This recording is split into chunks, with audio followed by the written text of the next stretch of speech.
The laminated sign appeared overnight, zip-tied to the boat dock Sarah Chun had used every morning for the past 11 years. Nitrogen monoxide boats, nitrogen monoxide watercraft, nitrogen monoxide exceptions, effective immediately, Lakeside HOA board. Sarah Mitchell stood there at 6:15 a.m. on a Thursday in mid-September, her kayak paddle dangling from her right hand, her coffee going cold in her left, staring at those words with the kind of disbelief that comes right before rage. 42 years old, a maritime contract attorney who specialized in waterway access rights and had spent 15 years working for the National Oceanic and Atmospheric Administration before going private. Sarah had purchased this lakefront property specifically because of the lake access. What the new HOA president, Jennifer Walsh, didn't know was that Sarah didn't just own property on the lake. She owned the original lake charter from 1887, every single clause, every single right, every single restriction. And Jennifer had just declared open season on someone who'd spent 2 decades learning exactly how to weaponize maritime law. But this morning, everything was about to change. Where are you from? Tell us in the comments below. And if you're loving this story of justice served, hit that like button and subscribe for more incredible tales of karma and revenge. Trust me, you won't want to miss what happens next. Now, let's see exactly how this unfolded. This is a story in 3 parts.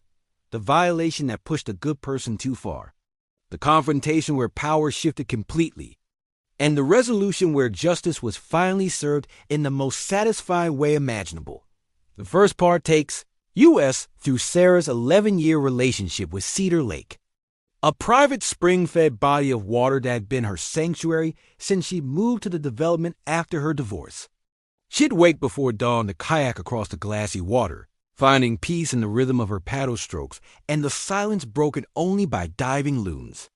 Then Jennifer Walsh moved in, got herself elected HOA president within 3 months, and immediately began enforcing rules that didn't exist. The boat ban was just the latest escalation in a campaign of neighborhood control that had already driven out 2 other families. Sarah tried the reasonable approach, first emails, board meetings, polite conversations that ended with Jennifer's condescending smile and dismissive waves. She watched as Jennifer rallied other board members who either feared her or found her entertaining. The breaking point came when Jennifer didn't just ban boats. She had Sarah's kayak physically removed from the dock and donated to Goodwill while Sarah was at a 3-day legal conference in Chicago. Something irreplaceable was gone. The kayak had been a gift from her late father, custom built for her 30th birthday, with his handwritten message still visible under the clear coat. That's when Sarah stopped asking for permission and started reading documents. The second part follows. Sarah's methodical preparation. 3 weeks of late nights in her home office, pulling files she hadn't touched in over a decade, making phone calls to former NOA colleagues, and discovering connections Jennifer never imagined existed. The moment Sarah revealed what she'd found, every assumption Jennifer held about power and property evaporated like morning fog over the lake. The third part shows how justice unfolded in ways Jennifer couldn't have anticipated, with consequences that rippled far beyond a simple boat ban. The resolution didn't come from compromise or mediation. It came from someone who knew the law well enough to use it precisely, completely, and with the kind of satisfaction that only comes from being absolutely, irrefutably right. Sarah Chin had bought the 2-story Craftsman on Cedar Lake Drive in April of 2014, 3 months after her divorce was finalized and her settlement check cleared. The house itself was fine granite counters, hardwood floors, the kind of place her mother would call very nice, dear, with that particular tone that meant approval. But Sarah hadn't bought it for the house. She bought it for the 68 feet of lakefront property that came with the deed, and more importantly, for the boat dock that extended 20 feet into Cedar Lake. The private spring-fed lake sat in the center of the Lakeside Estates development like a sapphire dropped in green velvet. 43 acres of water so clear you could see bass swimming 15 feet down. Surrounded by 32 properties that each pay quarterly HOA fees for maintenance of common areas and the collective boat docks. Sarah had spent 15 years with NOAA, then another 7 as a maritime contract attorney specializing in waterway access disputes, dock licensing, and riparian rights. She knew water law the way surgeons knew anatomy. Every morning for 11 years, she'd been on that lake by 6:30. Her cherry red touring kayak cutting through water that reflected the sunrise in shades of copper and gold. The lake had saved her after the divorce, given her peace during her father's terminal cancer diagnosis 2 years later, and remained her sanctuary when the rest of life got loud. Then Jennifer Walsh bought the corner lot property in May of this year, and everything changed within 90 days. Jennifer, 54, a former pharmaceutical sales rep who'd made her money in the boom years and retired early to focus on community, got herself elected HOA president by July through a combination of aggressive campaigning and promises to restore order and property values. Her first act was implementing a new paving policy. Her second was banning political yard signs. Her third was attempting to mandate specific paint colors for exterior trim. 2 families on the North Shore sold their properties rather than deal with her increasingly detailed rulebook, which had grown from 12 pages to 47 pages in 8 weeks. Sarah had watched it all with the detached concern of someone who kept her head down and her kayak quiet. She went to one board meeting in August where Jennifer spent 40 minutes explaining why pink flamingo lawn ornaments represented a degradation of community standards. Sarah never went back. First real incident happened on August 23rd, a Tuesday.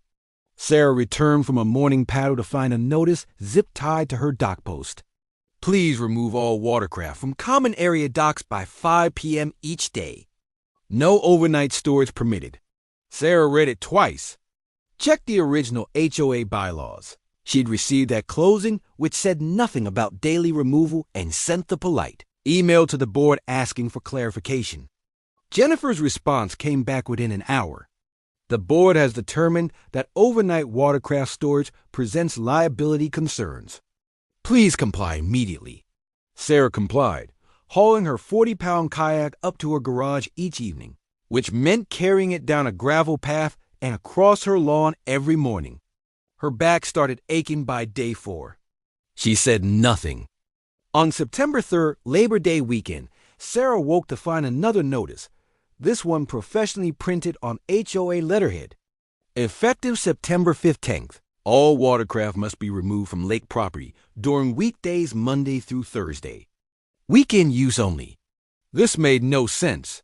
Sarah worked from home 3 days a week specifically, so she could paddle in the mornings before her 9 a.m. calls. She attended the September board meeting, one of only 6 homeowners present, and politely questioned the new rule. Jennifer smiled with all her teeth showing, and none of her eyes crinkling. Sarah, these policies are designed to maintain our property values. If you don't like them, perhaps this community isn't the right fit for you. 3 board members nodded along. Sarah left that meeting with her jaw clenched so tight her dentist later found stress fractures in her molars.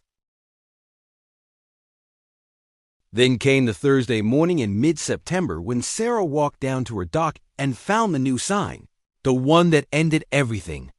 No boats, no watercraft, no exceptions. She stood there for 5 minutes, the cool morning air raising goosebumps on her forearms, her reflection distorted in the water below the dock. She thought about her father, who taught her to kayak on the Chesapeake when she was 8 years old. She thought about the custom boat he'd given her, the one with his handwriting permanently sealed under the clear coat on the hull. For my Sarah, who needs wild water and open sky? Love always, Dad. That kayak was in her garage now, but even that wasn't safe. While Sarah was at a legal conference in Chicago from September 19th through the 21st, Jennifer entered Sarah's property. Sarah had security camera footage, time-stamped at 2:17 p.m. on the 20th, removed the kayak from the garage using a friend's truck, and donated it to Goodwill. Sarah discovered this when she returned home and found her garage side door ajar and her kayak missing. A neighbor, Old Frank Morrison from 3 houses down told her what had happened. He'd watched the whole thing, but assumed Sarah had given permission. Sarah called the Goodwill, but the kayak had been sold within hours to a buyer paying cash. No name, no receipt. Gone. Sarah called the police. The officer who responded, a young guy maybe 25 who looked bored before he even got out of his patrol car, took a report, but explained that since the HOA had authority over common areas and storage violations, this was really more of a civil matter. Sarah called Jennifer directly. Jennifer answered on the third ring, her voice bright and cheerful. Oh, Sarah, we had to remove non-compliant items. It's in the new bylaws, Section 7, subsection C. You should read your email more carefully. Sarah opened her mouth to respond, to explain what had been taken, what it meant. But Jennifer had already hung up. Sarah sat on her back deck staring at the lake she could no longer access, watching the sun set through her tears, and something shifted deep inside her chest. She was done asking permission. She was done being reasonable. She was done explaining herself to people who fundamentally did not respect her. She stood up, walked to her home office, and pulled out a banker's box. She hadn't opened since her father's estate was settled in 2017. Inside were manila folders, yellow newspapers, framed documents, and one particular leather portfolio. She'd inherited along with his collection of maritime law books and antique navigation tools. She opened that portfolio and smiled for the first time in 3 weeks. Over the next 21 days, Sarah worked. She made calls to former colleagues at NOAA, to the county clerk's office, to a surveyor she worked with on a marina dispute case 4 years ago, and to a title company that specialized in historical property research. She pulled every document related to Cedar Lake going back to its creation in 1887. When industrialist Robert Ashford had dammed the Spring Creek to create a private fishing retreat. She traced ownership through 6 generations, through the conversion to residential development in 1972, through every subsequent sale and title transfer. And buried in those documents, she found exactly what she needed. If Jennifer wanted to play games with rules and bylaws, Sarah would show her what games looked like when played by someone who knew not just the rules, but who'd written them. The emergency HOA board meeting Jennifer had called for October 12th fell on a Thursday evening, 7 p.m. sharp in the community center at the entrance to Lakeside Estates. Jennifer had scheduled it after Sarah requested, through certified letter delivered by a process server, that certain matters regarding lake access be formally discussed. Jennifer assumed Sarah wanted to appeal the watercraft ban. Jennifer assumed she had the board's support. Jennifer assumed she understood the legal framework she was operating within. Sarah walked into that meeting at 6:58 p.m. carrying a leather briefcase, wearing the charcoal gray suit she reserved for depositions, her hair pulled back in the same severe bun she'd worn during her NOA days when she had to testify before congressional subcommittees. 9 people sat in folding chairs, 5 board members, including Jennifer, and 4 homeowners who come to watch what they assumed would be Sarah's humiliation. Jennifer sat at the front table, flanked by board members Patricia Gomez and Richard Chun, with Secretary Marcus Webb and Treasurer Donald Kim completing the panel. Everyone had coffee. Everyone looked relaxed. Sarah set her briefcase on the empty chair beside her, clicked it open, and pulled out 3 manila folders and 1 leather portfolio that looked older than anyone in the room. She remained standing. Jennifer cleared her throat and began. Sarah, thank you for coming. I understand you want to discuss the watercraft policy. The board has reviewed your concerns, and we've decided to maintain our current rules in the interest of community. Sarah interrupted her, her voice calm and measured, the tone she used in federal court when opposing counsel was about to have a very bad day. Jennifer, before you continue, I need to inform you and the board that you've been operating under several fundamental misunderstandings about Cedar Lake. And those misunderstandings are about the cost of HOA, approximately $217,000 in remediation fees and legal penalties. The room went silent. Jennifer's smile flickered but held. I'm sorry, what? Sarah opened the first folder. Jennifer Marie Walsh, age 54, resident of 847 Cedar Lake Drive. HOA president elected July 5th, 10th of this year. You've implemented 14 new policies since taking office. 11 of those policies directly violate the original lake charter. 3 of them violate state waterway access laws.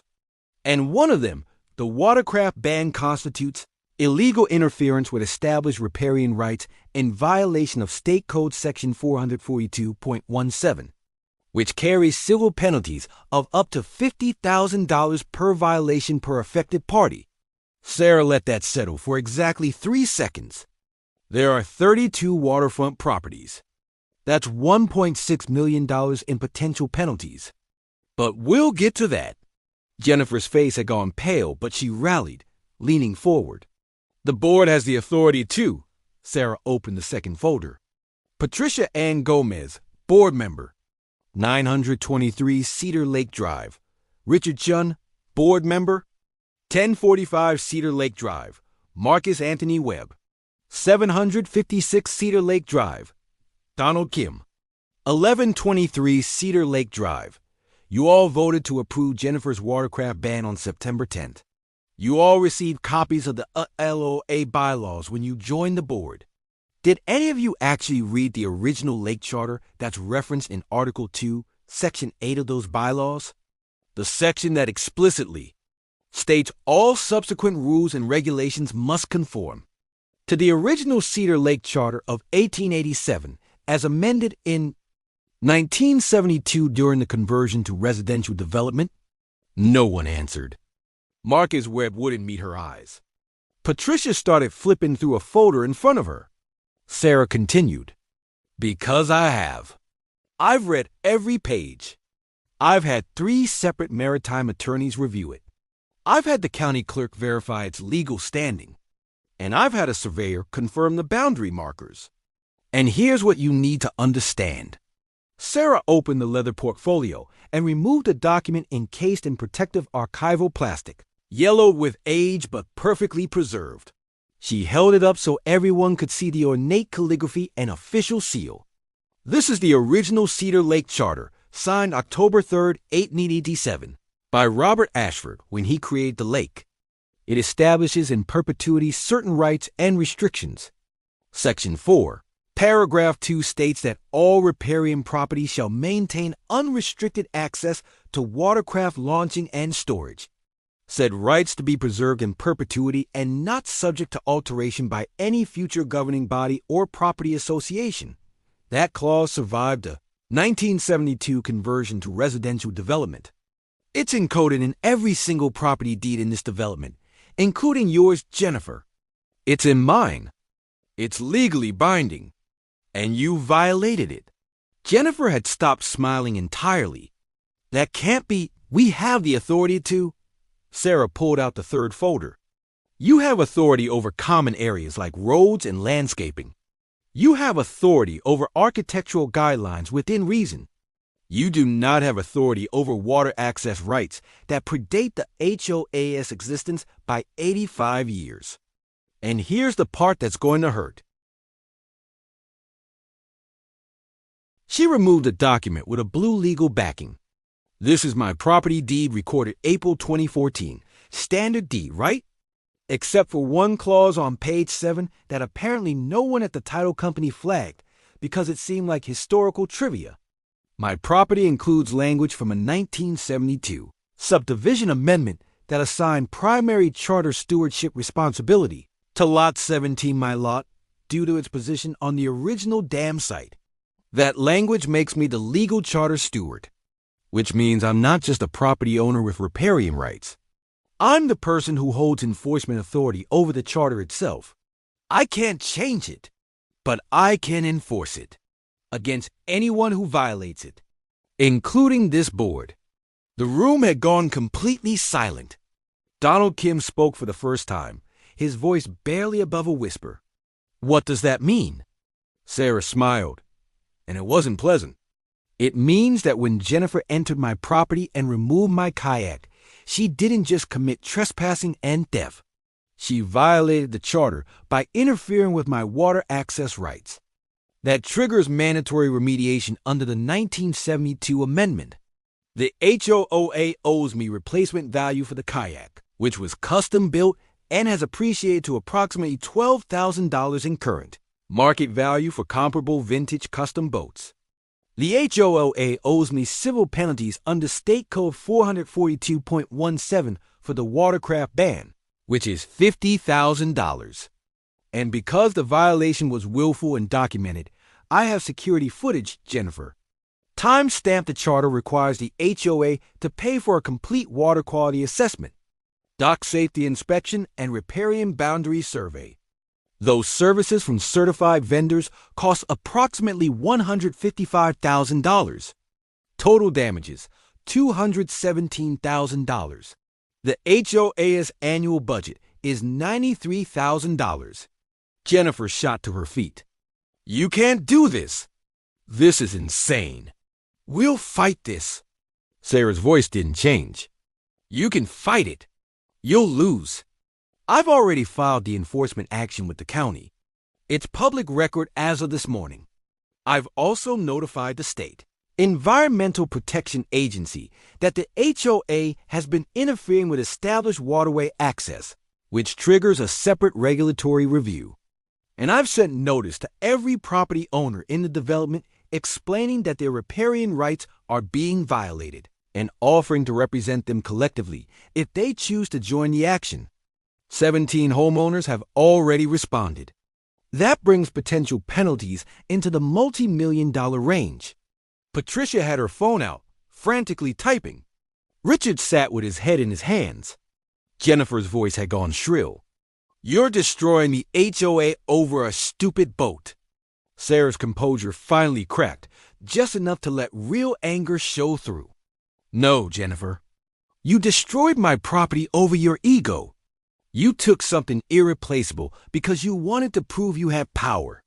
You humiliated me in meetings, dismissed my concerns, and violated my rights because you thought I wouldn't fight back. What you didn't know is that I've spent 22 years learning exactly how to fight people like you, using systems you barely understand.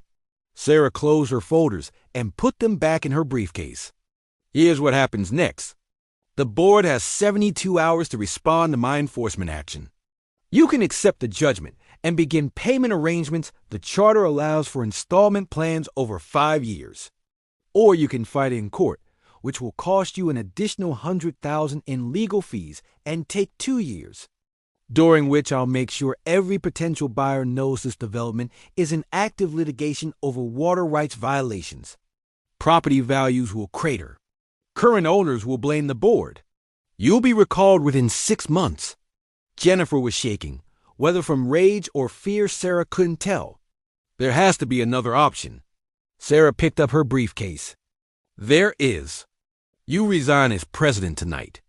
The board votes to rescind every policy you've implemented.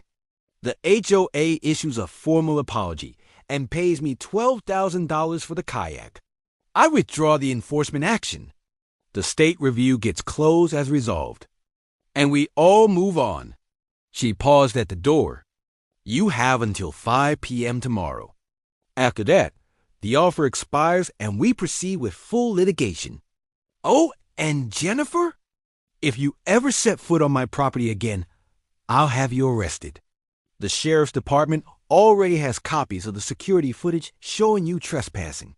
They're just waiting for me to press charges. Sarah walked out, leaving the board in complete chaos, voices rising behind her as accusations started flying. She made it to her car before her hands started shaking. She sat in the driver's seat for 5 minutes, breathing deeply. Before she finally started the engine and drove home, Jennifer Walsh resigned via email at 11:47 p.m. that same night, citing personal reasons and health concerns. The email went to all board members and copied every homeowner in the development. She was gone moving truck at her house, property listed with a realtor within 6 days. The board held an emergency meeting on October 15th and voted unanimously to rescind 13 of Jennifer's policies. keeping only the one about political yard sign sizes that no one had actually objected to. Patricia Gomez, who took over as interim president, hand-delivered a check for $12,000 to Sarah's door on October 16th, along with a formal letter of apology signed by all remaining board members. Sarah accepted both without comment. The state environmental review closed after the county clerk confirmed the HOA had taken corrective action. The enforcement action was withdrawn. The whole thing was over in 11 days, but the work of making things right took longer. The board hired a marina management company out of the state capital to conduct a water quality assessment and dock inspection anyway, not because the charter required it anymore, but because they wanted to demonstrate good faith. The assessment cost $62,000 from HOA reserves and took 3 weeks. The results showed that Cedar Lake was in excellent condition. The docks were structurally sound with minor repairs needed on 4 of them, and the riparian boundaries were exactly where they'd been marked in 1972. The board authorized the repairs another $11,000 and published a full assessment report on the HOA website. They also created a new charter oversight committee specifically to review any future policy proposals against the 1887 charter, and they asked Sarah to serve on it. She declined politely, citing potential conflicts of interest, but recommended a retired environmental attorney from the South Shore who accepted. The individual board members handled their roles in the situation differently. Patricia Gomez approached Sarah in mid-November at the community Thanksgiving potluck and apologized personally, explaining that she trusted Jennifer's research without verifying anything independently. "I was lazy and I let someone else think for me. That's on me. I'm sorry about your kayak. I'm sorry we didn't listen." Her voice cracked on the last word, and Sarah found herself offering grace she hadn't known she still had. "You voted to fix it as soon as you knew. That matters." Patricia nodded, wiped her eyes, and walked away. They weren't friends, but the hostility was gone. Richard Chun avoided Sarah entirely for 2 months, then finally caught her at the mailboxes in January and mumbled an apology while staring at his shoes. He'd voted to approve Jennifer's policies because everyone else was doing it, and I didn't want to rock the boat. He resigned from the board in February, saying he didn't have time for it anymore. Marcus Webb sent Sarah a 3-page handwritten letter explaining that he'd known the policies felt wrong, but hadn't trusted his own judgment enough to object. He'd grown up being told he wasn't smart enough for complicated things, and he'd let that old voice win when it mattered. He asked if they could get coffee sometime and talk about how to be a better board member. They met twice, and Marcus became one of the strongest advocates for homeowner rights over the next year. Donald Kim never apologized. He'd voted with Jennifer, profited from the chaos by buying Jennifer's property at below market value through a friend's LLC, and generally behaved like someone who'd learned nothing except that getting caught was inconvenient. He stayed on the board but contributed nothing useful to any discussion. Jennifer herself vanished completely from their lives. Sarah heard through neighborhood gossip that Jennifer had moved to a condo development in Florida where there was no HOA, just a management company.